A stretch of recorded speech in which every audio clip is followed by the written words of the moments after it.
Hello friends, welcome to my channel. இன்றைக்கி வீடியோவில் பார்த்தீங்கன்னா யூஸ்ஃபுல்லான கிச்சன் டிப்ஸ் தான் பார்க்க போகிறோம். நேரம் கிடைக்கல இந்த மாதிரி வேலைகளை செஞ்சு வச்சிட்டிங்கன்னா கண்டிப்பாக காலையில் சமைக்கும் போது வெளியில் ட்ராவல் பண்ணும்போதெல்லாம் உங்களுக்கு ஈஸியாக இருக்கும். வாங்க வீடியோக்குள்ளே போகலாம். நம்ம சேனலுக்கு நீங்கள் புதுசாக இருந்தீங்கன்னா மறக்காமல் சப்ஸ்கிரைப் பண்ணிவிட்டு கூடவே பெல் சிம்லே கிளிக் பண்ணிடுங்க. ஃபஸ்ட்டு பாருங்கள், நம்ம டெய்லி யூஸ் பண்ணுற உப்பு, கல்லுப்பாக இருந்தாலும் சரி, பொடி உப்பாக இருந்தாலும் சரி, அதில் பாருங்கள் கட்டி பிடிச்சிக்கும். சில நேரம் அவசரத்தில் நம்ம ஈரக்கையோட உப்பு எடுத்து போடுவோம், அப்படியே அந்த தண்ணி வந்து கோர்த்து வந்துடும். அப்படி தண்ணி கோர்க்காமல் இருக்கிறதுக்கு ஒரு அருமையான டிப்ஸு, அதாவது நம்ம சமைக்கிற அரிசி இருக்குது இல்லைங்களா, அதில் ஒரு 1/2 டீஸ்பூன் எடுத்து இந்த உப்பில் சேர்த்து கலந்து விட்டுருங்க. நல்லா மிக்ஸ் பண்ணி விட்டுட்டு மூடி வச்சு யூஸ் பண்ணுங்கள். நம்ம ஈரக்கையோடையே எடுத்தால் கூட தண்ணி கோர்க்காமல் இருக்கும். ஃப்ரெண்ட்ஸ், அடுத்த டிப்ஸுக்கு போகலாம் வாங்க. நம்ம ரேஷன் கடைகளில் எல்லாருமே ஆயில் வாங்குவோம். சில பேர் ரேஷன் ஆயில் யூஸ் பண்ணுறவங்களா இருந்தீங்கன்னா இந்த டிப்ஸ் வந்து கண்டிப்பாக உங்களுக்கு யூஸ்ஃபுல்லாக இருக்கும். ரேஷன் ஆயில் வந்து நம்ம கட் பண்ணிவிட்டு நம்ம கடாயில் சேர்த்துட்டு இது கூட 2 பொருளை மட்டும் சேர்த்துக்கலாங்க. சேர்த்துட்டு நம்ம யூஸ் பண்ணிக்கலாம். அதாவது பார்த்திங்கன்னா புளி, நம்ம ரசத்துக்கு போடுவோம் இல்லைங்க, புளி வந்து ஒரு சின்ன நெல்லிக்காய் சைஸ் அளவுக்கு எடுத்துகிட்டு நல்லா உருட்டிட்டு இந்த ஆயிலில் நம்ம சேர்த்துக்கலாம். அது கூட பாருங்கள் கருவேப்பிலை ஒரு கொத்து அப்படியே வந்து ஃபுல்லாக இனுக்கோடு இருந்துச்சுன்னா நீங்கள் அப்படியே சேர்த்துருங்க. நான் வந்து கருவேப்பிலை இலைகள் தருந்துச்சு அதை சேர்த்துட்றேன். சேர்த்துட்டு பாருங்கள் நல்லா இது போல் ஒரு 2 கொதிக்கணும். கொதித்த பிறகு ஆற வச்சு நீங்கள் ஸ்டோர் பண்ணிவிட்டு யூஸ் பண்ணிக்கலாம். அடுத்த டிப்ஸ்க்கு போகலாம் வாங்க. நம்ம இப்போ வாட்டர் பாட்டில் குழந்தைங்களுக்கு நம்மளாம் யூஸ் பண்ணுற வாட்டர் பாட்டில் பார்த்திங்கன்னா உள்ளே வந்து லைட்டாக பாசம் பிடிச்ச மாதிரியும் அந்த தண்ணியில் இருக்கிற துகள் போய் அப்படியே அடிப்பிடிச்சும் இருக்கும். இதை எப்படி ஈஸியாக க்ளீன் பண்ணலான்னு ஒரு டிப்ஸ் பார்க்கலாம் வாங்க. இது கூட கொஞ்சமாக 1 டேபிள் ஸ்பூன் அளவுக்கு ஒரு அரிசியும் 1 டேபிள் ஸ்பூன் அளவுக்கு கல்லுப்பும் சேர்த்துக்கலாம். இது கூட பாருங்கள் பிஞ்சு போல் பேக்கிங் சோடா சேர்த்துக்கலாம். அதாவது நம்ம சமையல் சோடா இருக்குல்லங்க, ஆப்ப சோடா, அதுதாங்க அந்த சோடா சேர்த்துக்கலாம். பேக்கிங் பவுடர் கிடையாது, பேக்கிங் சோடா சேர்த்துக்கோங்க. சேர்த்துட்டு பாருங்கள் இது கூட நல்லா கொதிக்கிற சுடு தண்ணி சேர்த்துக்கோங்க. சேர்த்துட்டு நல்லா மூடி போட்டு நல்லா குலுக்கி விட்டுருங்க. நம்ம சில்வர் பாட்டிலுக்கு நம்ம சுடு தண்ணி சேர்த்துக்கிறோம்.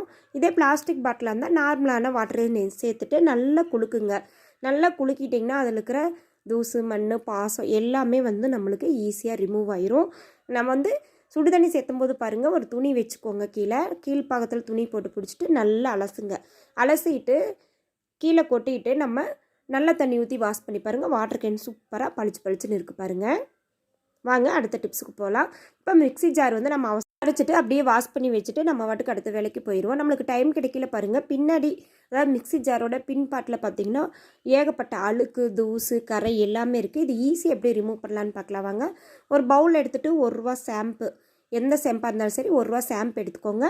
அதில் கொஞ்சமாக பேக்கிங் தண்ணி சேர்த்துக்கோங்க. தண்ணி சேர்த்துட்டு பிஞ்சு போல் பேக்கிங் சோடாவும் சேர்த்துக்கோங்க. சேர்த்துட்டு நல்லா மிக்ஸ் பண்ணிவிட்டு மிக்ஸி ஜார் இப்படி கவுத்திட்டு நம்ம இதில் சேர்த்து விட்டுறலாம். சேர்த்துட்டு பாருங்கள் ஒரு 10 நிமிஷம் நல்லா நீங்கள் ஊற வச்சுக்கோங்க. ஃபுல்லாக சேர்த்து விட்டுருங்க. இது மூழ்கிற அளவுக்கு சேர்த்து விட்டுட்டு ஒரு 10 நிமிஷம் வந்து நல்லா ஊற வச்சுருங்க. 10 நிமிஷம் கழிச்சிட்டு நம்ம வேஸ்ட்டாக இருக்கிற ப்ரஷ் இருக்கு இல்லைங்களா, 2 ப்ரஷ்ஷு, அதை வச்சு நல்லா தேய்ச்சி விட்டுருங்க. ஓரங்களில் சென்ற பகுதி எல்லாமே நல்லா தேய்ச்சிருங்க. இந்த பேக்கிங் சோடா ஷாம்பு சேர்த்து நல்லா ஊறி வந்துடும். உங்களுக்கு ஈஸியாக க்ளீன் ஆயிரும். ரொம்ப நேரம் டைம் எடுக்காது. சப்போஸ் ரொம்ப நாள் பட்ட கரையாக இருந்ததுன்னா நீங்கள் ஒரு 1/2 மணி நேரம் கூட நீங்கள் ஊற வச்சுட்டு க்ளீன் பண்ணுங்கள். இது போல் நல்லா க்ளீன் பண்ணிவிட்டு வாஷ் பண்ணி காட்டுறேன் பாருங்கள். எவ்வளோ சூப்பராக நம்மளுக்கு மிக்ஸி ஜார் க்ளீன் ஆகிடுச்சு. இப்போ அதே மிக்ஸை வச்சு நம்ம அடுப்பையும் க்ளீன் பண்ணலாம். அடுப்பில் வந்து நிறையா எண்ணெய் பிசுக்கு சமைச்சு போட்டு பார்த்திங்கன்னா எண்ணெய் பிசுக்கு, அப்புறம் குழம்பு சிந்துறது, மிக்ஸி குக்கர்லேருந்து பருப்பு வந்து விசில் வந்து வலிஞ்சு வருது, இது எல்லாமே அடுப்பில் வந்து பிடிச்சிக்கும்.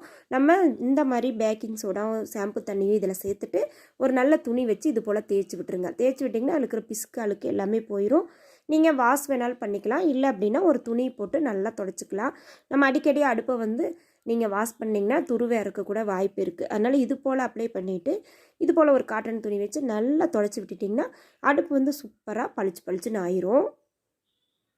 இப்போ அதை வச்சுட்டு இன்னொரு டிப்ஸு பார்க்கலாம் வாங்க. நம்ம துணி துவைக்கிற வாஷிங் மிஷின் வந்து நம்ம வாஷ் பண்ண முடியாது, ஒரு துணி போட்டு தான் துடைப்போம். அதில் இது வந்து 1 டீஸ்பூன் அதில் வந்து அப்ளை பண்ணிவிட்டு ஒரு துணியை வச்சு நல்லா ஏகமாக ஃபுல்லாக துடைச்சி விட்டுருங்க. துடைச்சிட்டு ஒரு காட்டன் துணியை வச்சு நல்லா மேல் பகுதி, அந்த நம்பர் ஸ்டார்ட் பண்ணுற இடம் எல்லா இடத்துலையுமே நல்லா துடைச்சி விட்டுருங்க. துடைச்சி விட்டிங்கன்னா பளிச்சுன்னு ஆயிரும். இந்த டிப்ஸ் வந்து உங்களுக்கு யூஸ்ஃபுல்லான டிப்ஸு. கண்டிப்பாக வந்து ட்ரை பண்ணி பாருங்கள் ஃப்ரெண்ட்ஸ். நம்ம சேனலில் இருக்கிற எல்லா டிப்ஸுமே கண்டிப்பாக யூஸ்ஃபுல்லாக இருக்கும். இருந்துச்சுன்னா மறக்காமல் லைக் பண்ணிடுங்க. வாங்க அடுத்த டிப்ஸுக்கு போகலாம். ஃப்ரெண்ட்ஸ், பார்த்திங்கன்னா நம்ம ஃபங்க்ஷனுக்கு கட்டுற சேரீ இருக்குது இல்லைங்களா, வெளியில் போகிற சாரீஸு அதோட ப்ளவுஸ் பாருங்கள், நம்ம ரொம்ப நாள் கழிச்சு தான் நம்ம ஃபங்க்ஷன் வரும்போது தான் எடுத்து யூஸ் பண்ணுவோம். அப்படி வரும்போது நம்ம இது போல் அயன் பண்ணிவிட்டு மடித்து வைப்போம். மடித்து வைக்கல பார்த்திங்கன்னா இந்த மாதிரி ஊக்கு இருக்குது இல்லைங்களா, இந்த ஊக்கோட கரை வந்து அதாவது துரு வந்து நம்ம ப்ளவுஸில் வந்து அப்படியே படிஞ்சிரும். அப்புறம் அந்த ப்ளவுஸ் வந்து நம்ம யூஸ் பண்ண முடியாமல் போயிடும். அதுக்கு ஒரு சின்ன டிப்ஸ் பார்க்கலாங்க. இது போல் ஏதோ ஒரு வேஸ்ட் பேப்பர் எடுத்துக்கோங்க. எடுத்துகிட்டு இந்த மாதிரி ஊக்கு பகுதியில் மாட்டிக்கோங்க. எல்லா ஊக்குலேயுமே மாட்டிக்கோங்க. மாட்டிட்டு அப்படியே திருப்பி மடிச்சிருங்க. பாருங்கள், இது போல் நல்லா மாட்டி விட்டுட்டு இப்படி மடிச்சிருங்க. மடிச்சுட்டு எடுத்து நீங்கள் வச்சிட்டிங்கன்னா எவ்வளோ நாள் நீங்கள் வச்சு யூஸ் பண்ணாலும் அந்த ஊக்கில் இருக்கிற கரை வந்து நம்ம ப்ளவுஸில் வந்து படியாமல் இருக்கும். பாருங்கள், மடித்த பிறகு கூட நம்மளுக்கு அந்த பேப்பர் வந்து வெளியே வராமல் அப்படியே நல்லா இருக்குது. இது போல் நம்ம மடித்து வச்சு யூஸ் பண்ணி பாருங்கள். இந்த டிப்ஸு கண்டிப்பாக உங்களுக்கு யூஸ்ஃபுல்லாக இருக்கும். ப்ளவுஸில் வந்து இன்னொரு டிப்ஸும் நம்ம பார்க்கலாம் வாங்க. இப்போ வந்து ப்ளவுஸ் வந்து நெக்கு வந்து லூஸாக இருக்கும். லூஸாக இருந்துச்சுன்னா பாருங்கள், இந்த போல் நம்ம தோலில் போடும்போது கழண்டு வரும். இது வந்து ஈஸியாக நம்ம இதை கொண்டுட்டு டெய்லர் கடைக்கு போக வேண்டியதில் நம்மளே இதுக்கு ஒரு சின்ன டிப்ஸை யூஸ் பண்ணி நம்ம மாட்டிக்கலாம். இது போல் ஒரு 4 அதாவது ஊசியில் 4 நூல் கோர்த்துட்டு இது போல் பக்கத்தில் 4 3 வந்து தைச்சி விட்டுருங்க. தைச்சி விட்டுட்டிங்கன்னா நம்ம இது போல் ஊக்க கொஞ்சம் தள்ளி மாட்டிட்டோம்னா நம்மளுக்கு அந்த தோல் பகுதி வந்து கழண்டு வராமல் இருக்கும். ட்ரை பண்ணி பாருங்கள்.